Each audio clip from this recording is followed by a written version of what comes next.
Hello and welcome to the FollowInTruth Bible study on YouTube.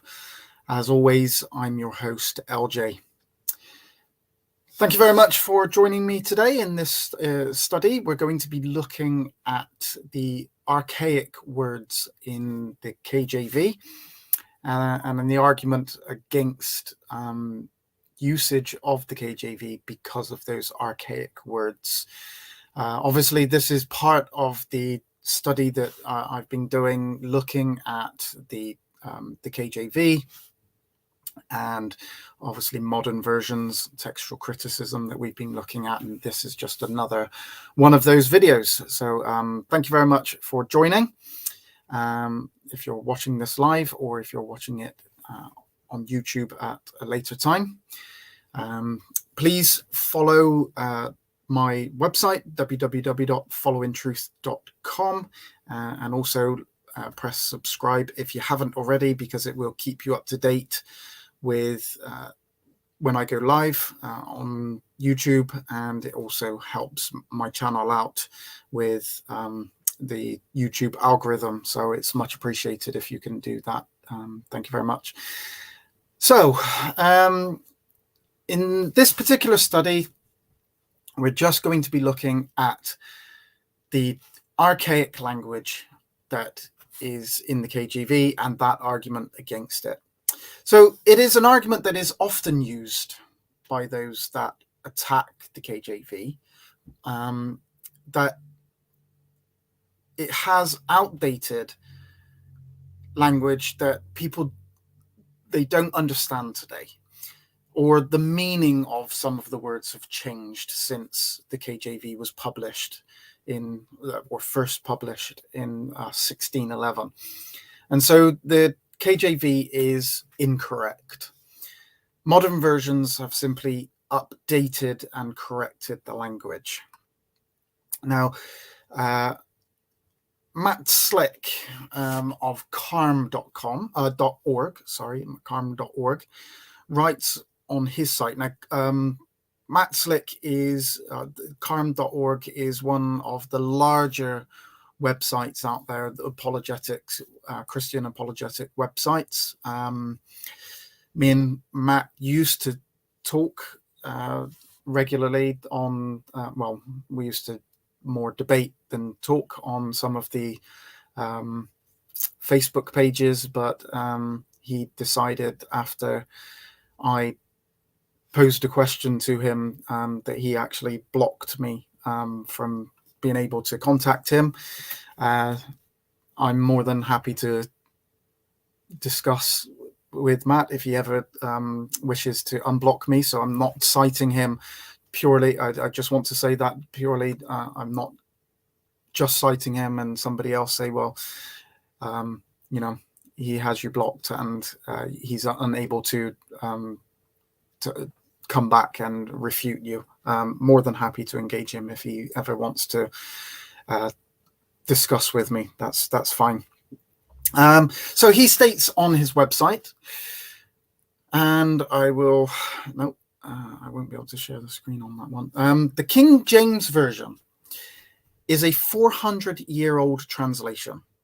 Not only that, but by the King's instruction, a good bit of its language was also carried over with little alteration from previous translations, some of which are nearly 100 years older. As a consequence, even in its own day, some of the KJV's language was already a bit old-fashioned. Over time, all languages change. Among those changes is the words which were once popular can drop out of use entirely. These words are often called archaic. They are words that once existed in a given language, but are now unknown to the average speaker or reader. Quite understandably, the KJV contains a large number of such archaic words. Over the last 4 to 5 centuries, English vocabulary has changed tremendously. Many words that were quite commonplace in 1611 and earlier have become nearly or completely incomprehensible today. This can pose a problem for contemporary readers who wish to approach the Bible with full understanding. When one has to read with the Bible in one hand and the Oxford English Dictionary in the other, it can become quite disruptive to really taking in and absorbing the train of thought. And that is on so it's Archaic Words in the King James Version, a balance evaluation on carm.org. And the link to that particular article that Matt wrote and posted on his website is on my website under Archaic Language of the KJV. So how true is this accusation? And have they really just updated and corrected the language? In this study, we're going to look at some of those archaic words. But first of all, it must be pointed out that to update a word that has become archaic and no longer in modern use, or to update a word that no longer means what it once did, in no way is correcting the KJV, as this would not be correcting an error, but simply the updating of a word. It would only be correcting an error if the meaning of the old outdated word was in fact an incorrect word to use when the KJV used it. So it must also be stated that it is not unusual to require a dictionary when studying a new subject. When you learn something new, undoubtedly you will come across words that you are unfamiliar with, or that they are totally new vocabulary. There's just nothing strange about that. I like to delve into the study of psychology from time to time. However, there are words that are used in that particular field that I had not used before I started to study the subject, such as catharsis, which means the purging of emotional tensions. Heuristic, a common sense rule to help solve some problem. Abience, an urge to withdraw or avoid a situation or an object. These are words that I would have had to use a dictionary in order to understand these words. And I am sure that most people who study a subject that they have not done so before will need to look up words that they do not know. It is slightly unrealistic to expect the Bible to be any different and only use words that everyone knows, especially as English is just a translation of the Hebrew and the Greek. We have to use words that represent what the Hebrew and Greek mean. Now, just like psychology or law or medicine, the biblical texts simply use words that are specific to its genre and often are not everyday words. Now, if we get a new job, let's say, that requires us out to carry out a role that maybe we have not done before, we might have to learn new words that go with our new job.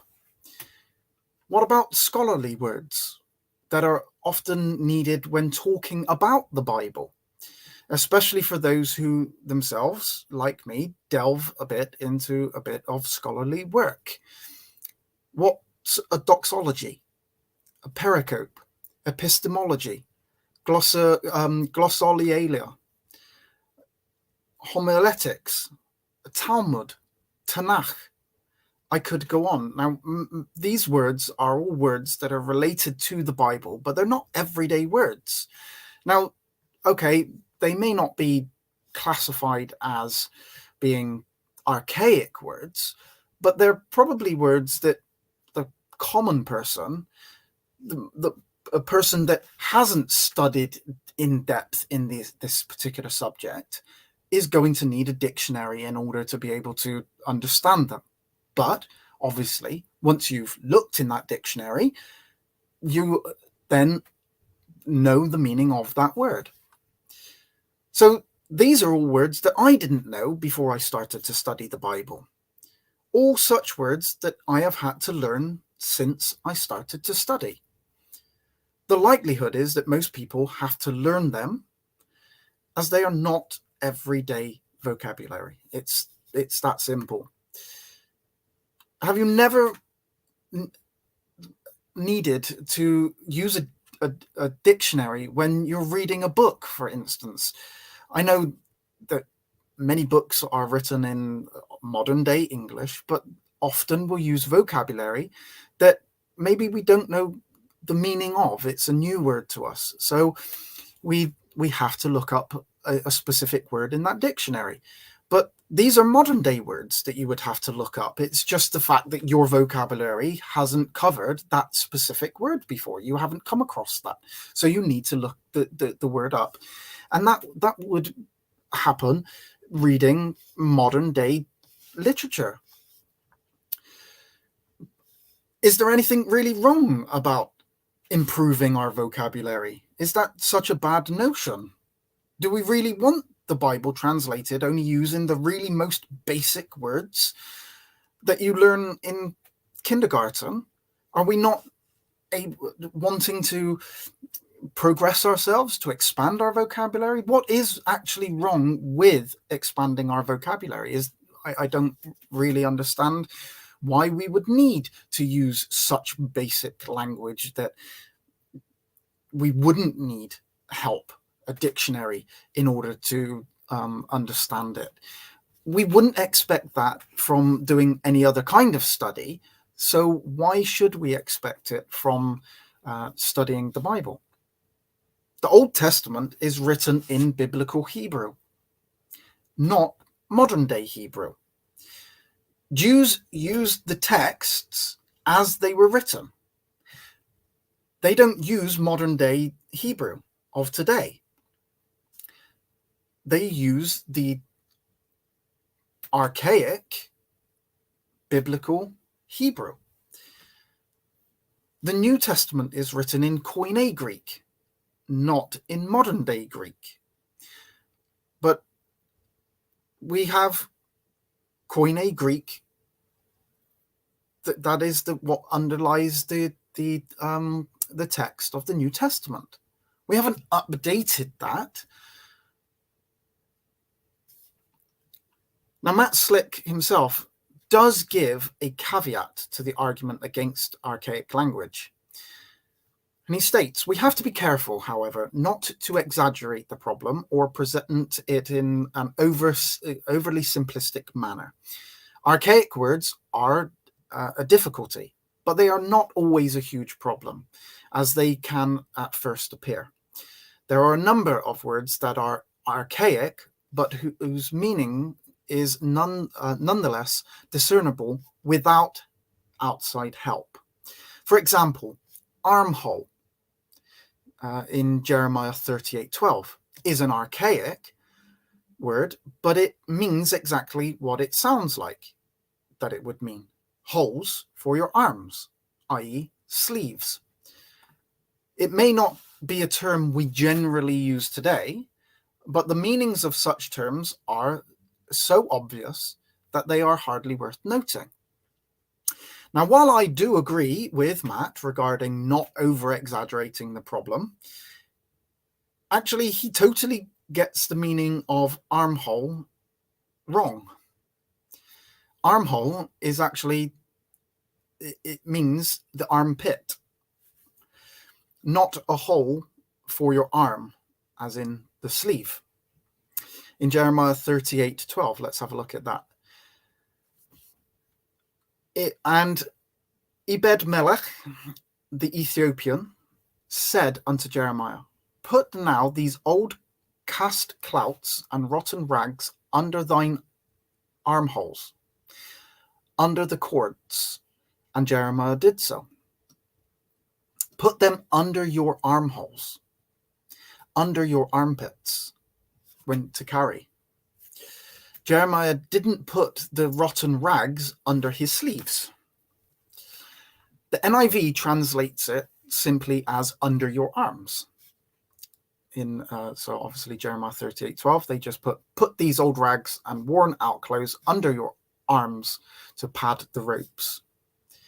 The NLT does, however, use armpits in Jeremiah 38:12. Put these rags under your armpits to protect you from the ropes. Now, armpits is also used by the New King James Version, the NASB, Amplified Bible, CSB, Net Bible, ISV, and many others. The correct rendering here is armpits. The Hebrew, at still, simply refers to a joint. So under the arm, at the joint, would be the armpit. It's a joint. It doesn't refer to like an outside of the body, as in a sleeve.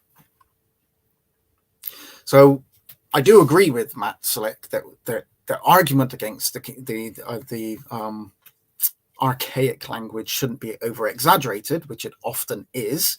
And it's like, oh, we can't read the King James Version because it's so archaic and the language is so hard to understand.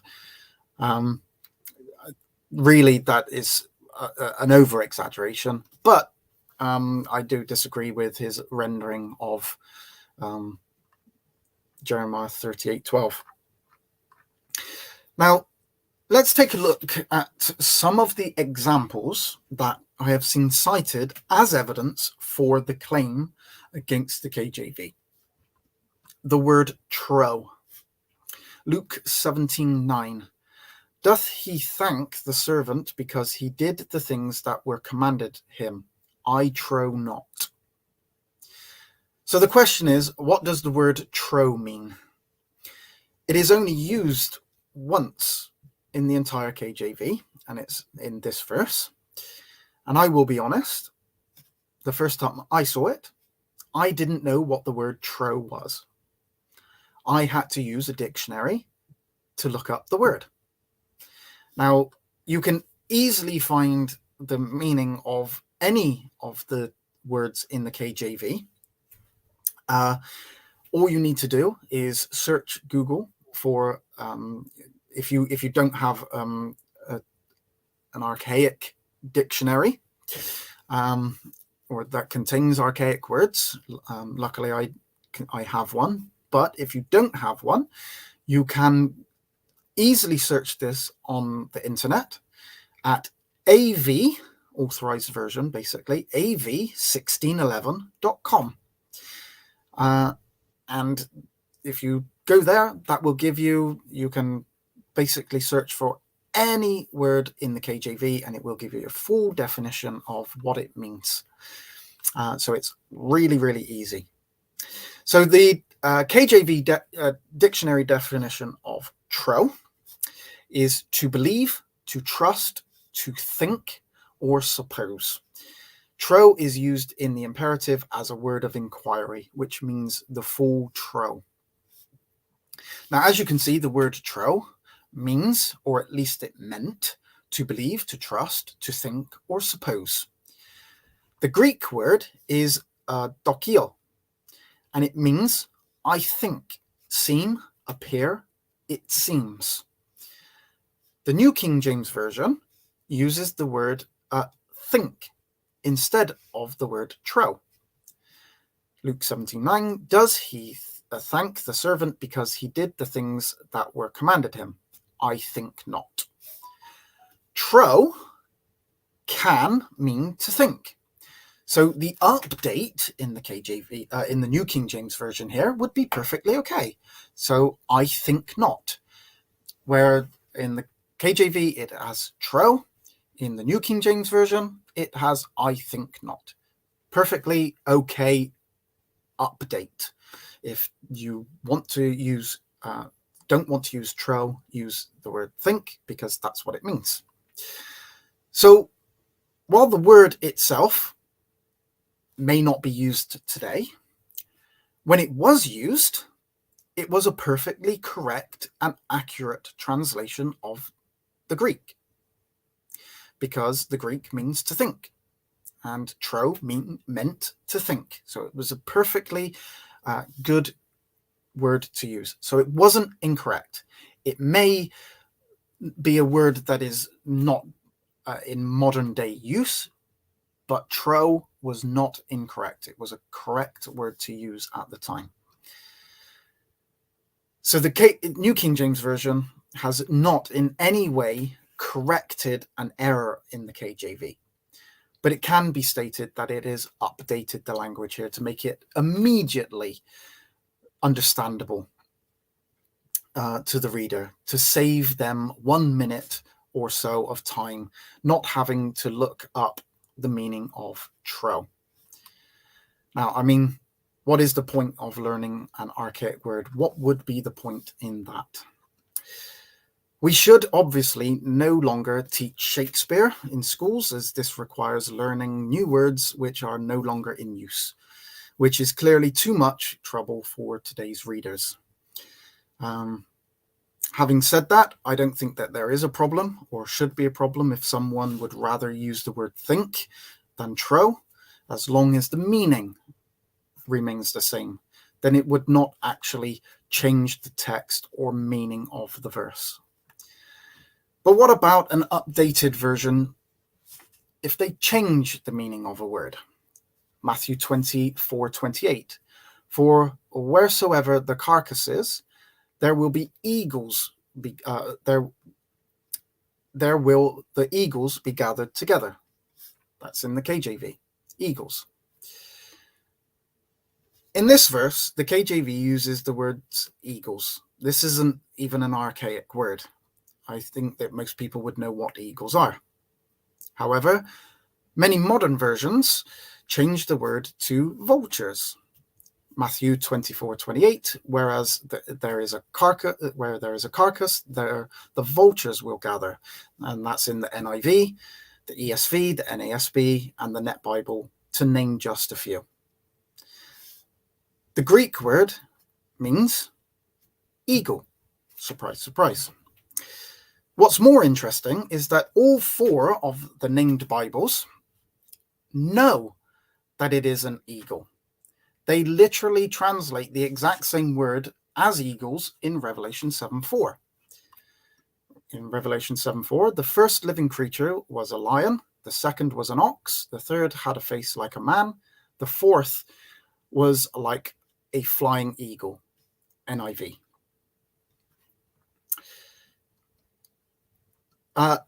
Yes, James, I am going to engage. I'm not engaging with the live chat. There is a discussion afterwards. If you would like to stay around, and I'm happy to engage. It's nice that you're here.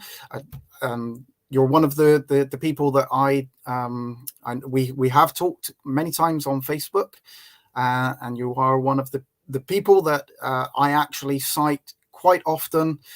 Well, if you are more than welcome to leave if you want to leave. I'm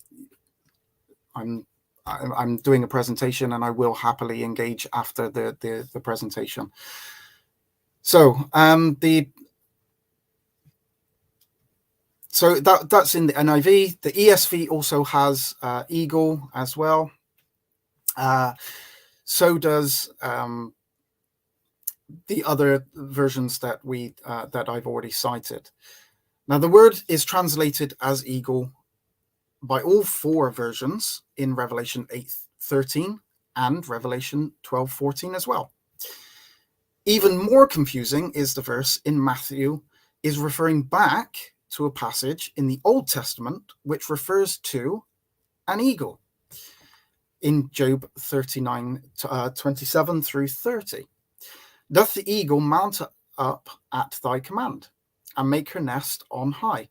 So in the passage is Job 39:27 through 30, and where this is referring back to is Job 39:27. Doth the eagle mount up? So this is referring back to an eagle, And so we know that this is an eagle. That's what it's referring to in Matthew. But for some reason, these modern versions have translated it as vulture. The Hebrew nesher, which of course means an eagle, and is translated as such by all four of those modern versions. And they want to say there are issues with the KJV. These modern versions can't even agree with themselves in these two passages, let alone with each other. These archaic words are not really even Old English, as some state. They are actually the beginning of modern English. Now, if you really want to know what an Old English, what that looks like, then you can go back and have a look at a modern, a really, really old version of what Old English would actually look like, and it's basically impossible to read. There's hardly any words that you would recognize when you're talking about Old English. We're talking about over 1,000 years ago for Old English. If the KJV looked like that, then I would agree that that it could do with updating, but it isn't that.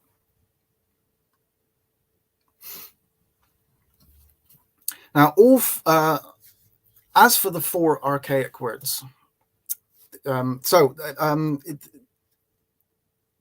this one, if the KJV looked like that, the inclusion of words such as thee, thy, ye, and your simply just doesn't cut it as archaic language, basically. Now, as for those four particular archaic words, let me explain them for those who find this difficult. Unlike the modern English word, the English word you, which can refer to one person or a group of people and does not distinguish between when one is used or the other, a singular you or a plural you.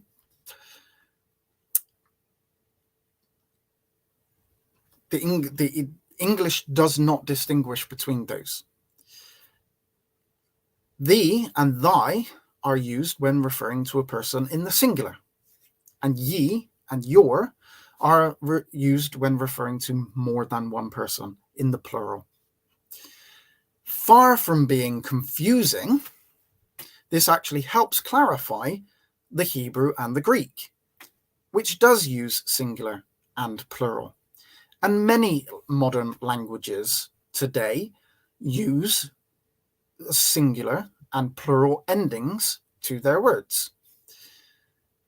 And so the referent in the Greek and the Hebrew is either in the singular or plural, and the Greek and the Hebrew makes it clear as to who is being referred to, a singular or plural, whereas the English you does not do that. But thee and thy, ye and your, they do. Now, another example, this time, one of the word's meanings has changed since it was used by the KJV, is the English study. 2 Timothy 2:15, study to shew thyself approved unto God, a workman that needeth not to be ashamed, rightly dividing the word of truth. This has been corrected in other modern versions. 2 Timothy 2:15, be diligent to present yourself approved to God, a worker who does not need to be ashamed, rightly dividing the word of truth. The New King James Version. Now, the Greek word spoudazo, to make haste, to give diligence. For the modern versions to correct the KJV, then the KJV again would have had to have used an incorrect word. However, looking at the AV 1611 website again, we see that one of the definitions of the word study was indeed to endeavor diligently. So you can see that on the AV 1611 website, and one of those usages is that one of the definitions of the word study to endeavor diligently.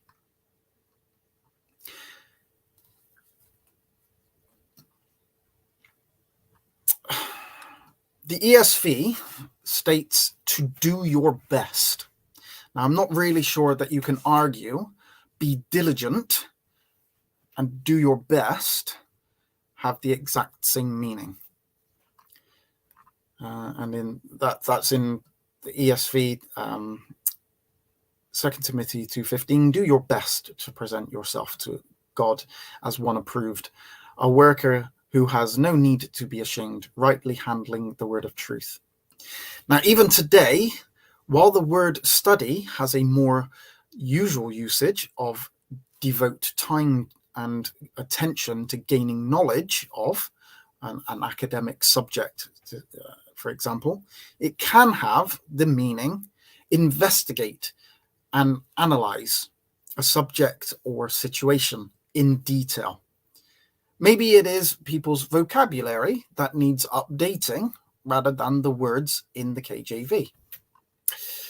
I guess if we have to update all outdated words in literature and the like, we should look at changing the names of the 1941 film, for instance, The Gay Parisian, to The Happy Parisian. Otherwise, those imputing the modern understanding of gay back into the film's title will probably be disappointed by the actual storyline, seeing it is not about a homosexual person from Paris. Now, other words are often attacked, one such as unicorns. For a full explanation as to what the unicorn mentioned in the KJV, you can look on my website for that. But I have actually gone into that. I have a video detailing what a unicorn is. It's actually a one-horned rhinoceros. It's not a mythical creature, and that's not what the KJV was referring to at the time. And there is a link to that in my website, and obviously you can also search my YouTube and you'll be able to find that as well. And you will actually see that the modern day versions have updated the English unicorn, and how most of them have got that wrong with the animal that is in reference. So let's have a look at the word swine. The KJV uses the word swine 19 times, 6 in the Old Testament and 13 in the New Testament. One such case is when Jesus casts a legion of demons into a herd of swine. Matthew 8:31. So the devils besought him, saying, "If thou cast us out, suffer us to go away into the herd of swine," in the KJV. Most modern versions use the word pigs.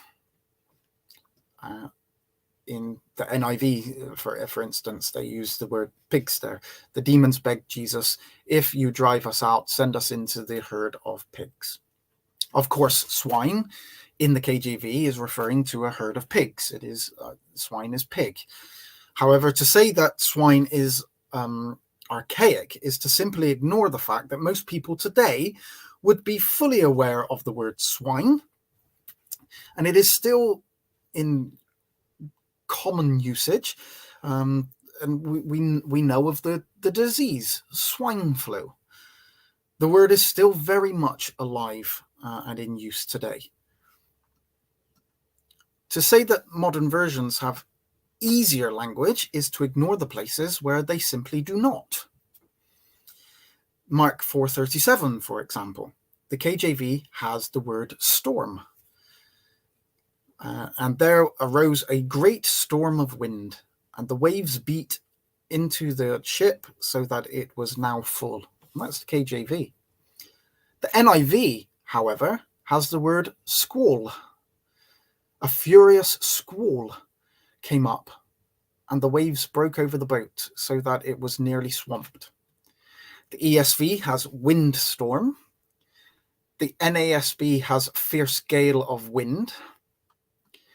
So I've never heard the word squall used when referring to a storm, and I most certainly would have had to have used a dictionary in order to look that up and find out the meaning of it had I used an NIV.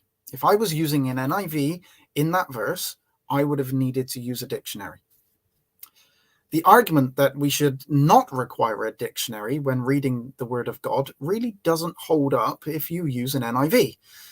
And like me, you wouldn't have known what the word squall meant. Now, there are times when the archaic word gives nuances that the modern, updated word does not. The word immerse, for example. Immerse is found 9 times in the KJV. One of those is Deuteronomy 29:19. And they shall immerse him in 100 shekels of silver, and give them unto the father of the damsel, because he hath brought up an evil name upon a virgin of Israel, and she shall be his wife. He may not put her away all his days. Modern versions update this with the word fine.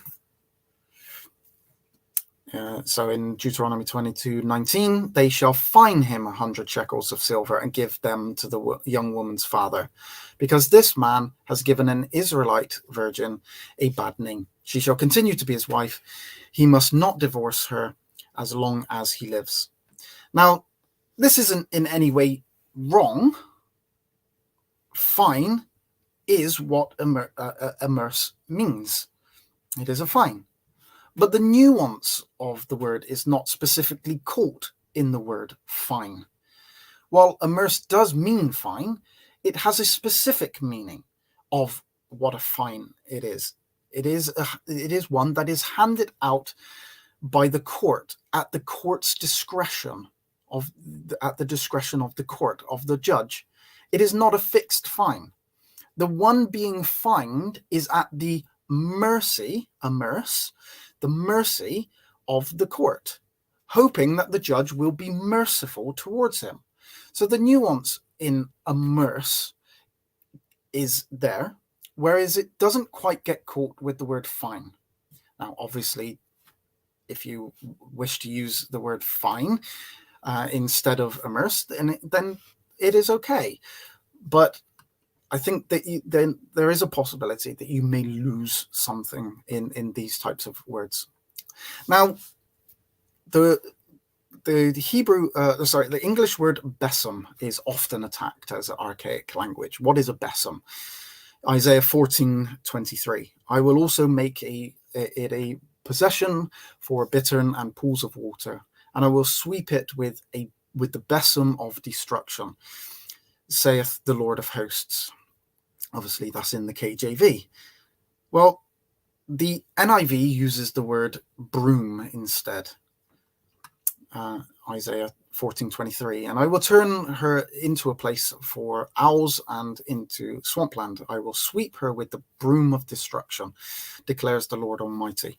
Now, most modern versions use the word broom here, including the ESV, NASB, and New King James Version. Besom, surprisingly, is an old word for broom. So, of course, broom is a modern day update of the word besom. But if you picture, and I will share my screen here. If you picture a broom, I'm sure that most people will picture something like that. with the handle and the long bristles at the bottom. That's kind of a modern day broom for. That's what I understand as a broom. I've used these many times, and that's what I would understand it as. But a besom is just a specific type of broom. It isn't that. That's not a besom. A besom looks like that. It's a specific type of broom. So it is a broom, but it is a broom with the handle, and it has like sticks at the bottom. More traditional kind of witch's broom, I suppose, that you would understand that to be. But that's what a besom is. So again, while besom is an outdated word. I would have had to look that up myself to understand what besom means.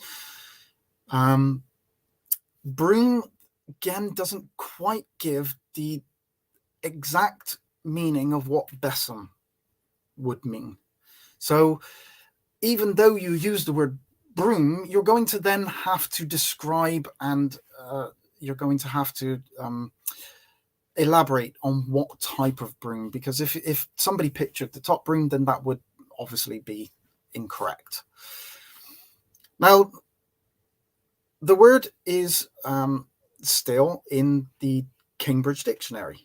Besom, and it means broom, a brush with a long handle for cleaning floors, made from thin sticks tied together at the end of a thicker stick.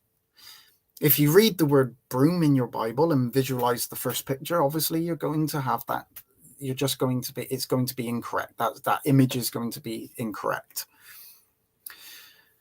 But what about the word Nephilim? That isn't even an English word, yet it can be found in Genesis 6:4 in versions such as the NIV, NASB, and ESV. Well, most people are not going to understand what Nephilim is. You're going to have to search that out. So basically what that is the Hebrew word is just being transliterated into English, or it's just a transliteration. And so Nephilim, while most modern versions do use Nephilim, most people are not going to understand that. The KJV translate it as giants. There were giants in the earth in those days. Now, I'd go more into detail, actually, and I will go into more detail when I do my video study into who are the sons of God and who were the Nephilim. Who were the giants, who they were. But the word Nephilim gives a wrong impression of what the beings or the things are actually, what the Nephilim are. But let's look at some of the vocabulary which is in the KJV, but also in modern versions, which I would personally require a dictionary for.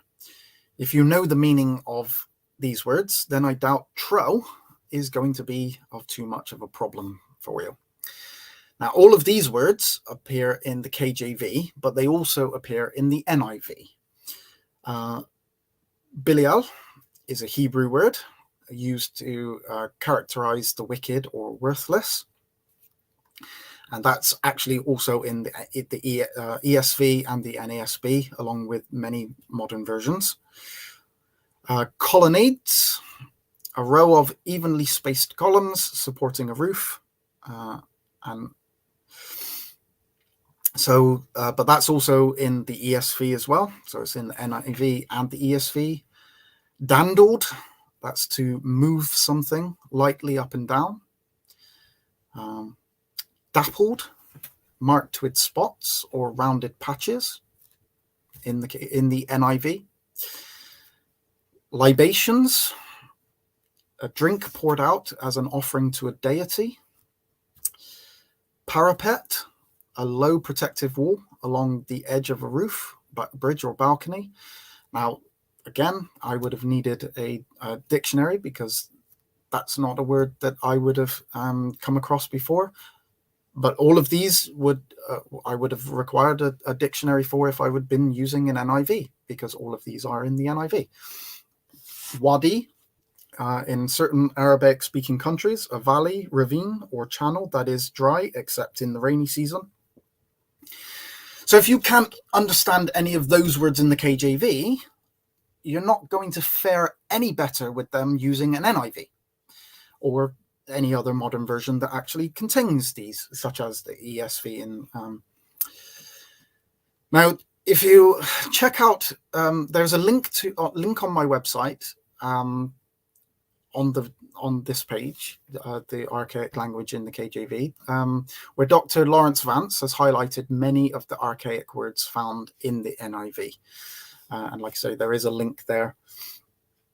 There are many, many archaic words that are being used in the NIV that he points out there.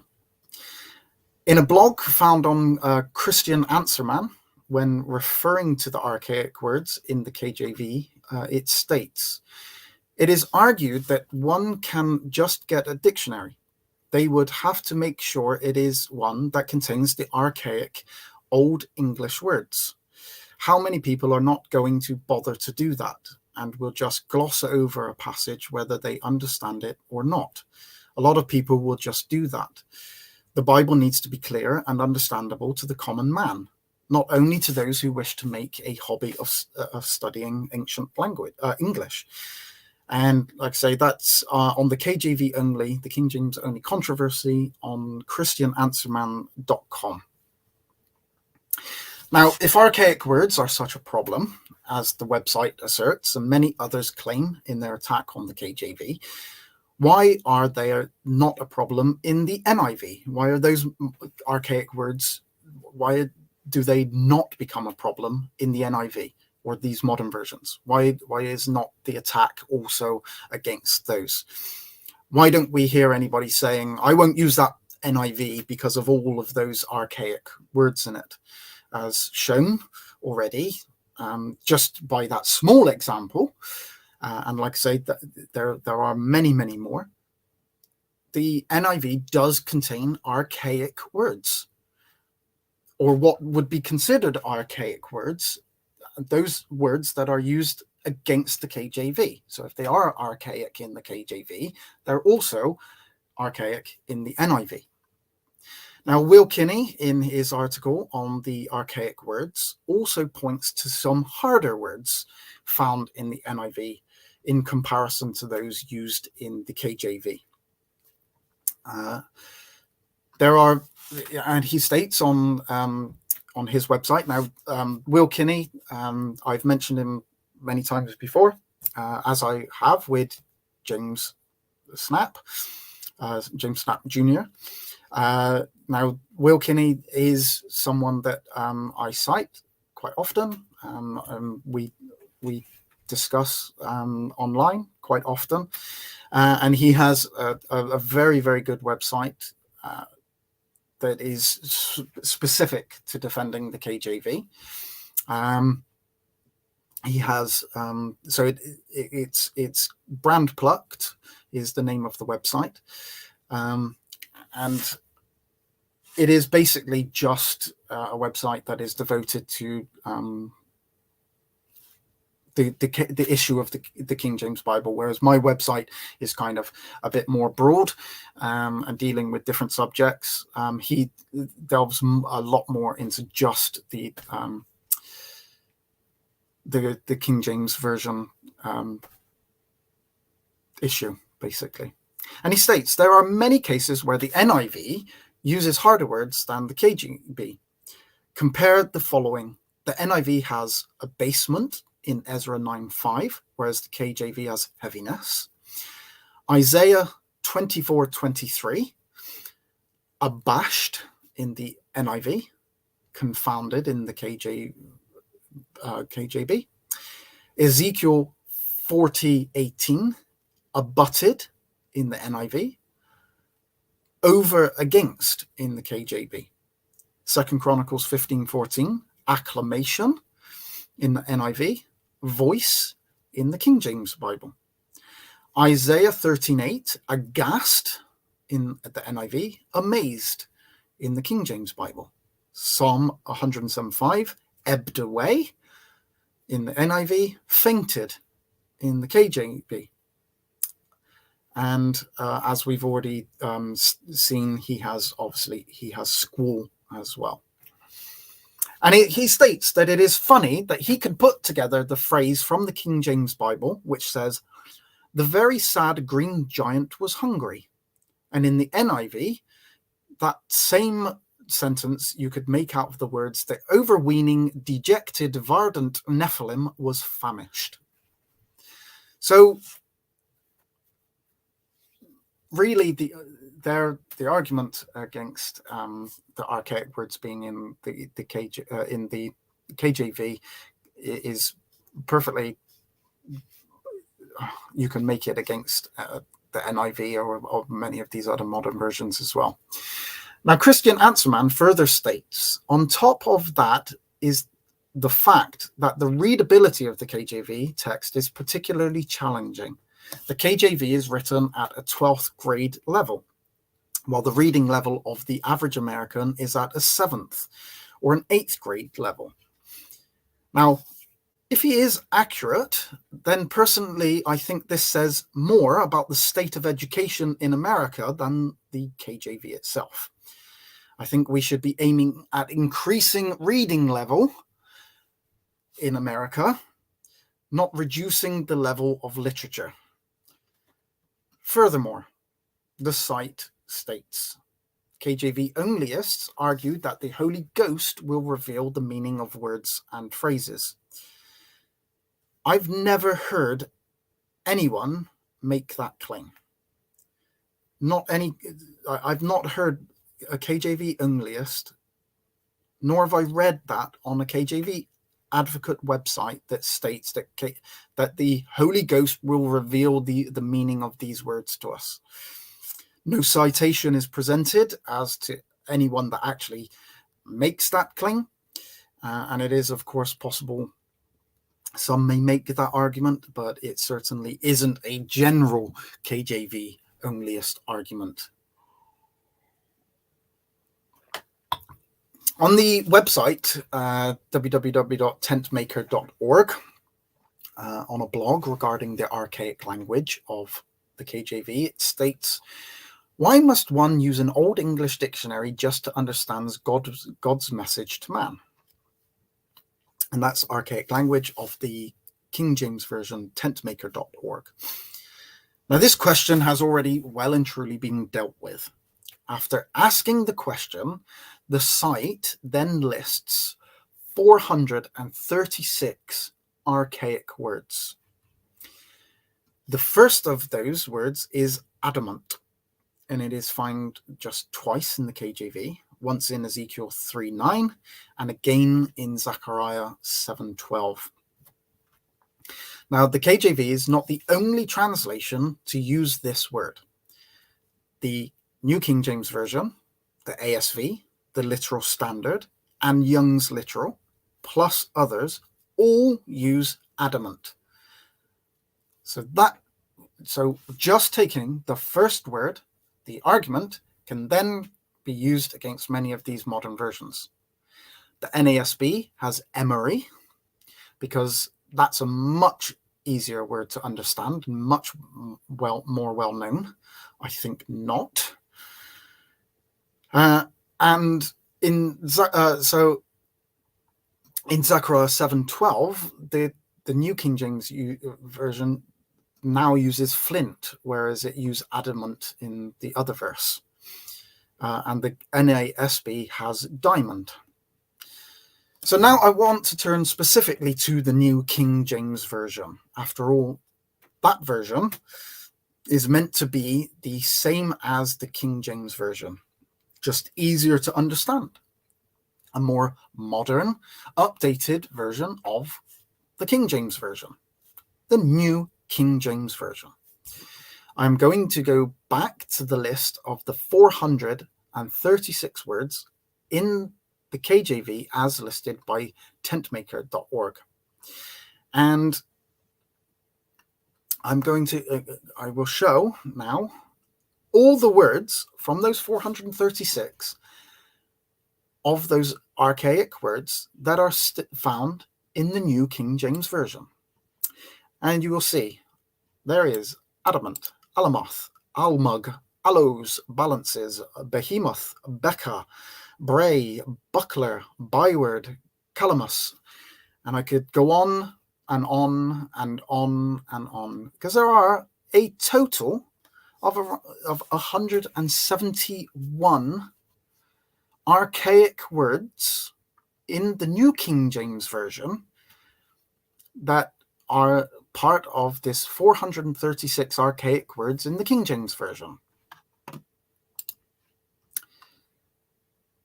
That's one, or basically one in every 3 archaic words that are found in the New King James Version. If you're going to need a dictionary for your King James Version, you're going to need a dictionary for your New King James Version. At least 141 times anyway. If you can't understand them in the King James Version, you're going to have to look 141 times in a dictionary.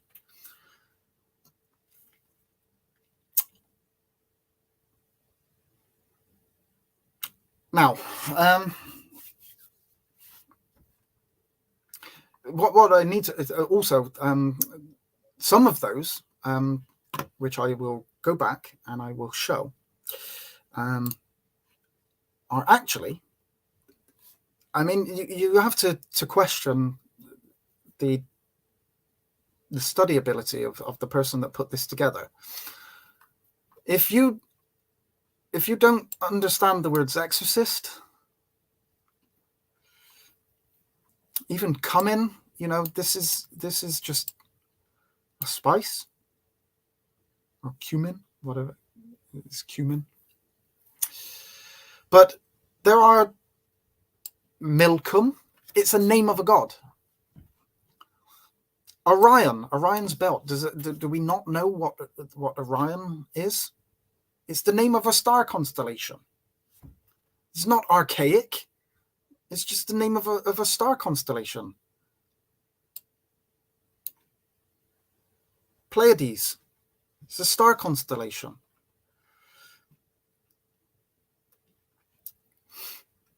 Then there's ones where sycamore, it's just spelt with an O instead of an A.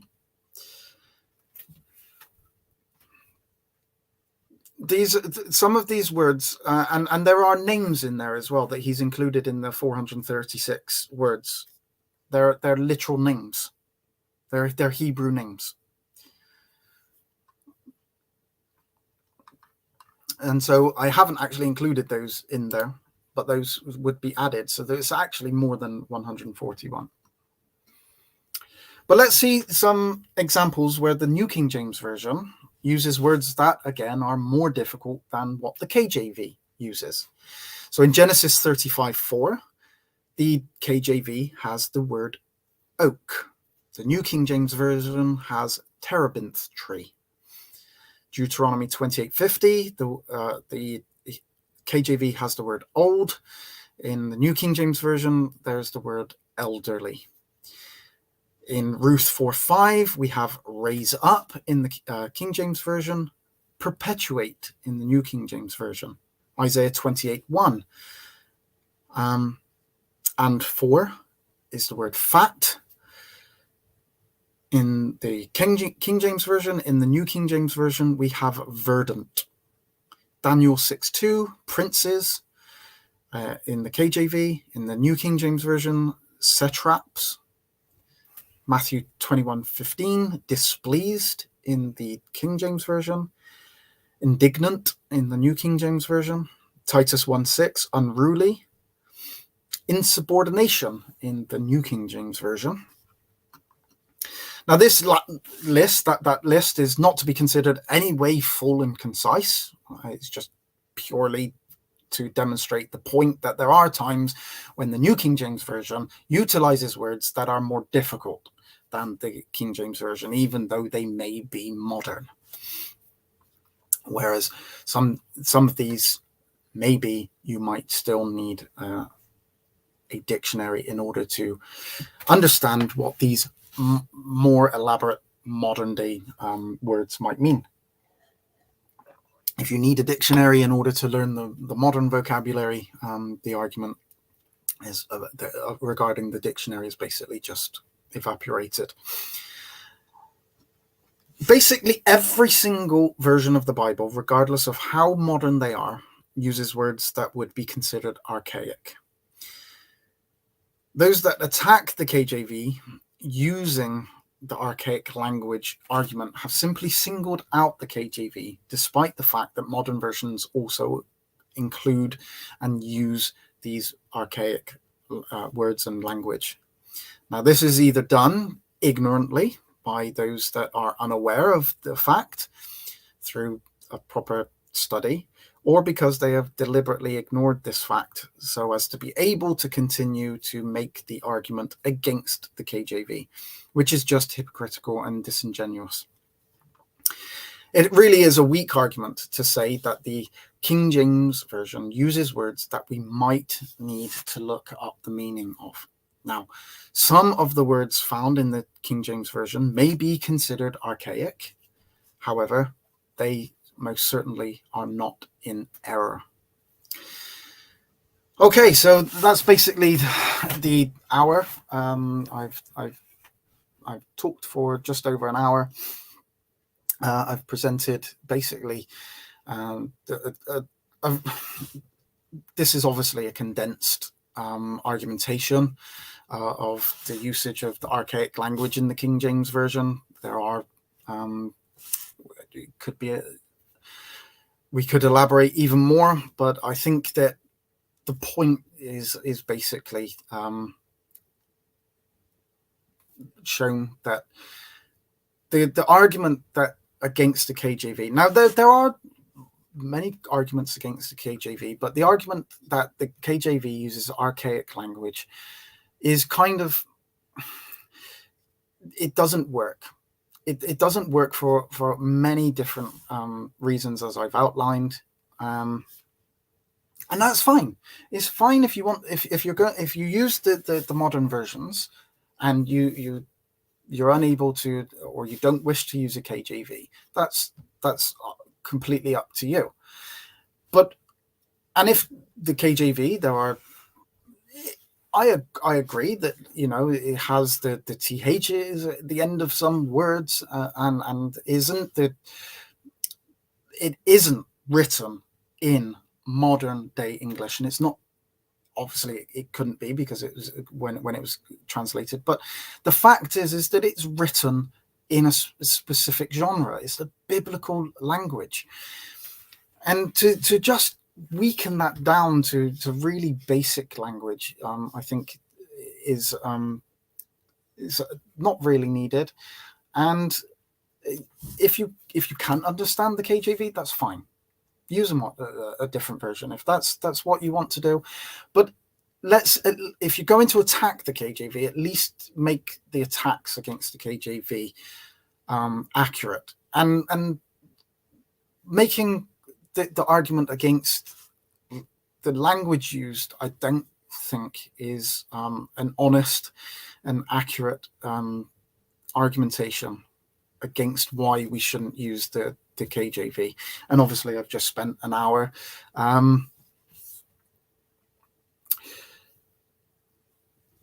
demonstrating that. Now, obviously, James Snap Jr. did come into the chat and decided that he was going to try and put some comments, and because I didn't interact with him immediately, he's decided that he would leave, which is fine. disappointment, because James Snap Jr. is a really, really good biblical scholar. I've mentioned him many times in my video, in the videos that I've done, and I've pointed to his website where he does absolute fantastic work. I don't agree with everything that he argues, but he does fantastic scholarly work, and he does his own videos, and he does many studies, and he does lots of discussions, and he goes through and he does his presentations in these quite often, and then at the end he will engage with what is being presented, what he's presented, and the questions that have been raised inside or to the side in the comments. James is fully aware of that. He does it himself. He's been on many other people's videos where they will not interact with the comments, and they will then engage afterwards. And James himself has posted comments and dealt with people and spoken to people in the comments, but has not been specifically answered by the person that is doing the presentation or a debate or a discussion, and he's perfectly aware of that. He does it himself. He does his own presentations, and if that's like I say, it's disappointing that he wanted to come in, because he is a brilliant scholar who I respect and have many times discussed with. So it is a shame. I would still recommend anybody to go to his website, where actually he does a lot of defense of the King James Version. He isn't defending specifically the King James Version, but he does defend the readings as found in the King James Version on many occasions, such as Mark, the longer ending of Mark, which we did in a previous video, which I did, the longer ending of Mark, which James has has a book that is available. You can, I think it's only available to download, but you can do that for that. So yeah, I'm going to probably send him a message now and ask him why he would just come in and do that. But that's obviously up to him. That was his choice to do so. And I would have happily engaged him after we've done the discussion, after I've done the presentation and had a discussion. Now, I'll point to some of the things he said. Well, in some passages, the KJV terms are more obscure than they need to be to clearly convey the original idea. Maybe that is, but I think that there are times when modern versions can be shown to do exactly that, where they don't convey school. For the example that we've already looked at, school does not show what that specific